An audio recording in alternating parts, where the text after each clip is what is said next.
Buenos días, don Jesús. Buenos días, Julián, y un saludo también para todos los seguidores de la página tusemanasanta.com. Muchas gracias en primer lugar por recibirnos y también pues preguntarle inicialmente si ha descansado de estos primeros días en los que ha participado en numerosísimos actos, la ordenación, la primera misa en Cáceres, las visitas a Cáritas, la montaña. ¿Cómo ha vivido estos primeros días? ¿Qué tal ha resultado la acogida? Bueno, la acogida es espectacular, la verdad es que me he sentido querido, arropado, acogido por la gente de la diócesis de Coria Cáceres y también por tantos que me han acompañado de diversos sitios de España, de otros lugares que han venido también aquí. Y luego estos primeros días, esta primera semana, me ha parecido ya casi un mes porque han sido una actividad detrás de otra. Descansar no creo que sea la palabra que caracteriza esta semana primera como obispo, sino todo lo contrario, ¿no? Y lanzarme como una piscina así de golpe, ¿no? Además, usted que es debutante, ¿no? Como obispo, por decirlo de alguna manera. Todo nuevo, todo, exactamente. Y en estos días además ha recibido también el apoyo de su pueblo, que ha acogido este nombramiento con muchísimo cariño, ¿no? Sí, sí. En mi pueblo, Santa Ana de Pusa, pues los que no vinieron, porque es un pueblo pequeño, pero vino la mayoría de la gente, pues lo seguían por televisión y bueno, la verdad es que el pueblo llegó esta noticia como una revolución. Sí. ¿Cómo recibe usted esta noticia de que va a ser nuevo obispo y además de Cáceres? Sí, es el nuncio, que es el embajador del Papa en España, el que llama y al principio, por lo menos en mi caso, pues me quedé como desconcertado, casi sin creérmelo. Digo, a ver si esta llamada no va a ser real, ¿no? Entonces concerté una cita con él pues al día siguiente y ya fui a la anunciatura y ya uno va aterrizando y va recibiendo poco a poco la noticia, ¿no? Que esto de ser obispo no se hace ni oposición, ni se hacen candidaturas, es algo que es como un acto de obediencia, es el Papa el que manda un nombramiento y nosotros sacerdotes que estamos al servicio de la Iglesia pues llega como un nuevo destino, ¿no? Como hemos tenido diversos destinos, yo incluso fuera de España, pues es un acto de obediencia al Papa que confía esta tarea. Aterriza en una diócesis en la que algunos no habíamos oído hablar de usted hasta su nombramiento, por lo que no le conocemos mucho. ¿Cómo es don Jesús Pulido? Bueno, yo creo que soy una persona sencilla, cercana, soy de un pueblo, de una zona rural de Toledo, Santa Ana de Pusa, ya lo he dicho antes, ¿no? Desde los 10 años estoy fuera de mi casa, pero sin embargo la distancia no me ha quitado amor a mis padres, yo creo que al contrario lo ha acrecentado. Hay veces que la distancia pues hace que quiera uno más a las personas con las que trata y a las que realmente debe la vida. Y luego pues he estado como sacerdote dentro de la Hermandad de Sacerdotes Operarios, casi siempre en tareas generales de la Iglesia, en la formación de los seminaristas en los seminarios, he estado también en algunas editoriales con la publicación de libros, o en servicios generales de la Iglesia, en el Vaticano, en la Congregación para la Educación Católica o en la Secretaría de Estado. Fundamentalmente también en seminarios, últimamente estuve en La Habana. Y una vez que le dan la noticia, ¿cómo se prepara usted para esto? Bueno, pues en mi caso no he tenido demasiado tiempo porque las tareas que llevaba en Madrid, en la Biblioteca de Autores Cristianos y en la Comisión para la Doctrina de la Fe, pues han seguido prácticamente hasta las vísperas de la ordenación, pero sí que es verdad que hay, en primer lugar, como unos manuales. Hay un directorio para los obispos que publicó el Vaticano que se llama Apostolorum Successores, que enseguida me lo regalaron allí en la conferencia y fue la primera lectura. Luego hay un ceremonial, porque las celebraciones de los obispos son diferentes en gran parte de las que hacen los sacerdotes y hay que aprender de nuevo a celebrar la Eucaristía y a celebrar los sacramentos. Luego me interesé inmediatamente por la historia de la diócesis de Coria Cáceres y también la preparación espiritual. Está prescrito, pero en este caso con mayor necesidad, que antes de la ordenación hagamos ejercicios espirituales, también los hice en Toledo, y luego el contacto directo, sobre todo con el administrador diocesano, con Mandigo Zambrano, que enseguida se puso en contacto conmigo y tuvimos varias conversaciones, y también con Lorena, de medios, para las diversas entrevistas y el conocimiento, digamos, previo a las llegadas. Y supongo que también habrá tenido alguna conversación con Monseñor Francisco Cerro, que es el anterior obispo de nuestra diócesis. Exactamente, sí. Fue el primero con el que hablé, cuando el nuncio me comunicó el nombramiento. No solamente porque él había sido el obispo de Coria Cáceres anterior, sino también porque era mi obispo de la diócesis de Toledo, ¿no? Yo soy diocesano de Toledo, y hablé con él para la forma de hacer público el nombramiento, con una rueda de prensa allí en la diócesis. Él me recibió ese mismo día, estuve reunido con él y con los vicarios de allí de Toledo, Posteriormente, cuando estuve haciendo ejercicios, él también fue a verme y estuvimos charlando un momento. Y unos días antes de venir a Coria Cáceres ya tuvimos una entrevista un poco más larga en la que me fue contando algunas cosas más particulares. Él me ha animado mucho, me ha dicho que estamos en línea, que sigo con lo que él estaba haciendo, y lo último que hizo fue regalarme un anillo que es como ese compromiso de continuidad también con su tarea. Estupendo, es algo muy bonito. No sé si tiene ya algunos objetivos marcados como obispo o quiere aterrizar, conocer la situación. Le recordamos que han pasado muchos meses en los que hemos estado en la diócesis sin obispo, y aunque bueno, la gran labor que ha desarrollado don Diego pues lo ha alargado un poco el estar sin obispo, pero aún así pues queríamos saber también las expectativas que tiene su labor pastoral. Bueno, mi expectativa o mi primera tarea, lo he repetido muchas veces, es integrarme. Coria Cáceres es una diócesis con una trayectoria pastoral impresionante. Últimamente, del 2014 a 2017, realizó un sínodo diocesano en que se marcaron unas prioridades que yo quiero hacer mías, aprenderlas, y también contar con los colaboradores. Lo primero que he hecho ha sido ratificar todos los cargos que había previamente. Yo necesito la ayuda de todos, especialmente de don Diego Zambrano, pero también de todos los delegados en las diversas áreas. Este lunes tuvimos una reunión con los sacerdotes y yo les marcaba, a partir de esta primera semana de las entrevistas que había realizado, como 3 prioridades o 3 urgencias, porque no me atreví a decir prioridades, 3 urgencias en este inicio del ministerio episcopal. En primer lugar, el seminario. Yo creo que es una gran urgencia que la llamada del Señor para los sacerdotes llegue a todos los rincones de nuestra diócesis. En segundo lugar, el sínodo, que es una gran oportunidad de sentirnos y participar dentro de la Iglesia que el Papa Francisco ha abierto, que no sea simplemente el sínodo de los obispos, sino que todos los cristianos podamos participar, y la fase diocesana se acaba el 18 de marzo, por eso consideraba que es una urgencia. Y en tercer lugar, los sacerdotes. Son mis más inmediatos colaboradores y con los que formo pues un equipo para servir a esta diócesis. ¿Conocía ya la diócesis previamente o no tenía oportunidad? Bueno, la diócesis, en cuanto a diócesis, no. La ciudad, sí, porque mi hermano hizo aquí la instrucción, el centro de instrucción de reclutas. Yo creo que muchísima gente de España ha pasado por aquí, y luego los sacerdotes operarios a los que pertenezco estuvieron bastantes años en el seminario también últimamente, y me dio oportunidad de venir en alguna ocasión, pero un conocimiento bastante circunstancial, ¿no? Ahora es en profundidad lo que necesito, sí. ¿Cómo lleva su vida siendo sacerdote? ¿Le cuesta mucho cumplir los preceptos de la Iglesia? Es algo que muchas veces, quizás no tanto los cristianos, pero la gente que desconoce un poco nuestro mundo, pues quizás se lo pregunta, ¿no? Sí, mire, yo entré en el seminario con 10 años. Desde los 10 años en el seminario he tenido cada día un momento de oración, he tenido la celebración de la Eucaristía, he vivido ya de alguna forma, y yo a veces digo, casi me resultaría más difícil no vivir como sacerdote que vivir como sacerdote, porque lo tengo como forma parte ya de mi propio día a día, de mi propia forma de ser, ¿no? De mi propia...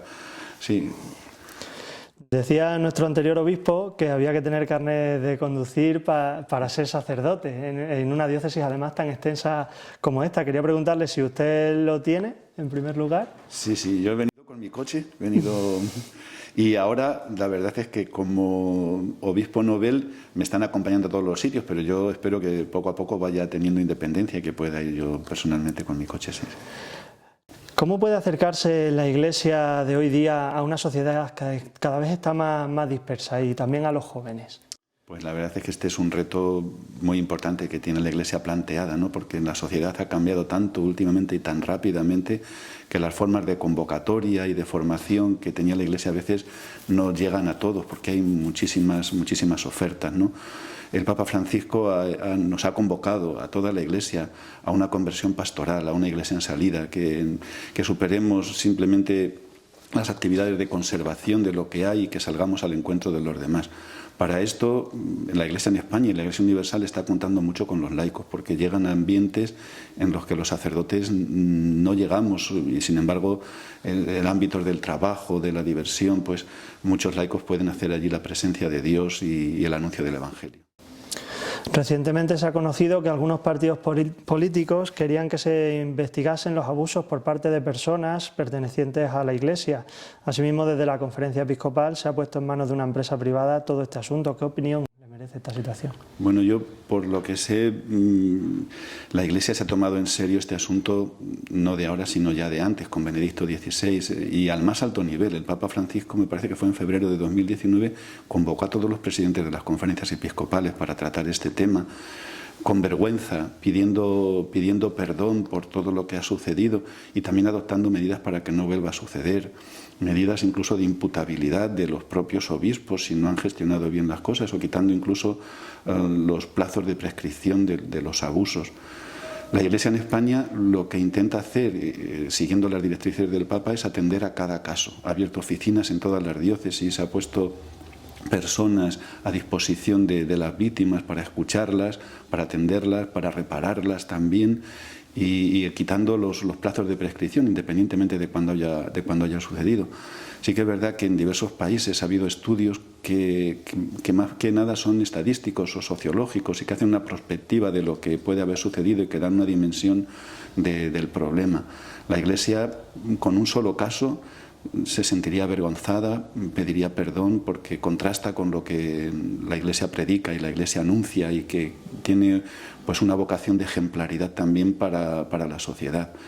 Pero a veces se circunscribe solamente como si fuera un problema de la Iglesia o de los sacerdotes, y tenemos que darnos cuenta que es un problema social, es un problema más amplio. No es porque sean sacerdotes los que abusan, es porque hay una problemática social que tenemos que abordar entre todos también.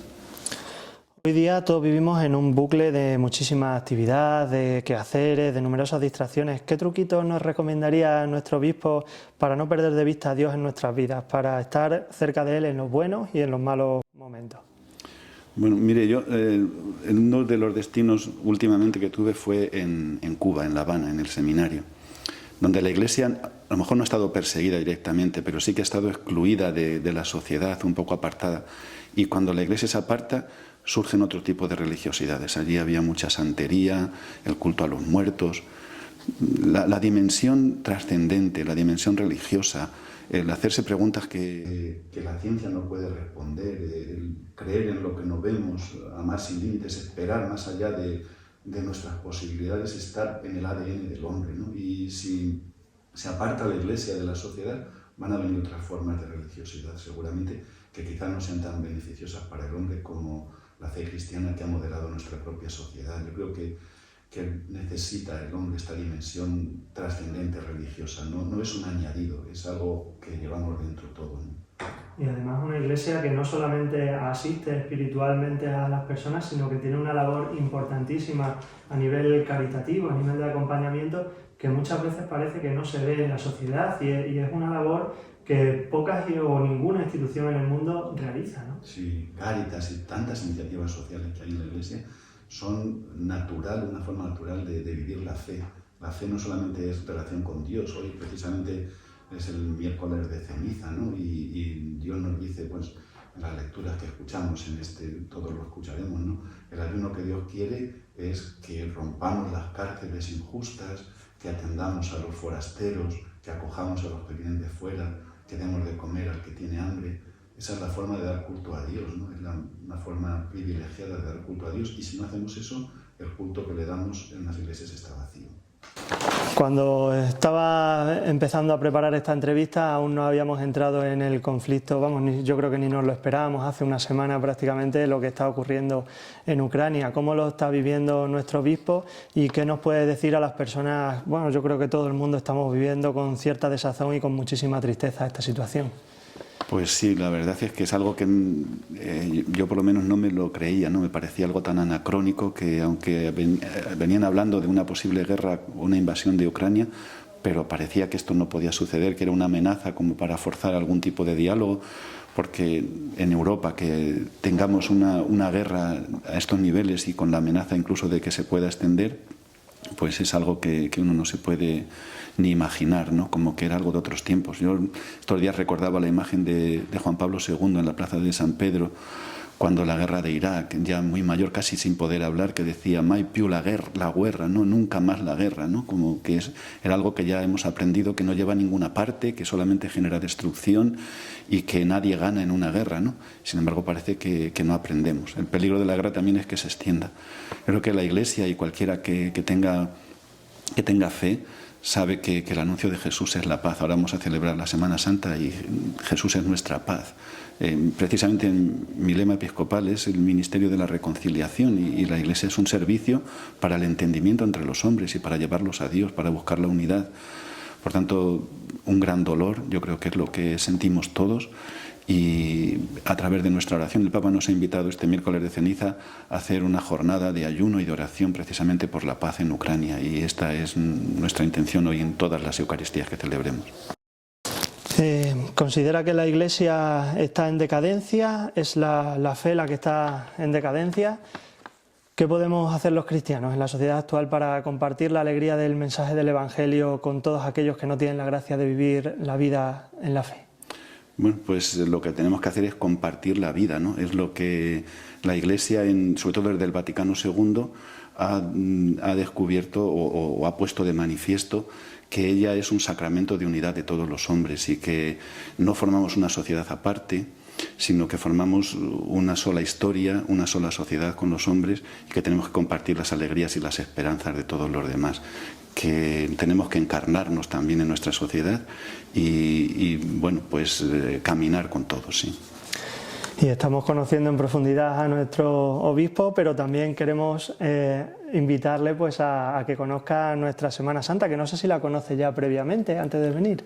Previamente no, pero vamos, sé que es de interés turístico internacional y estos días he tenido muchas informaciones también de las cofradías que me han invitado a las procesiones, a los diversos actos.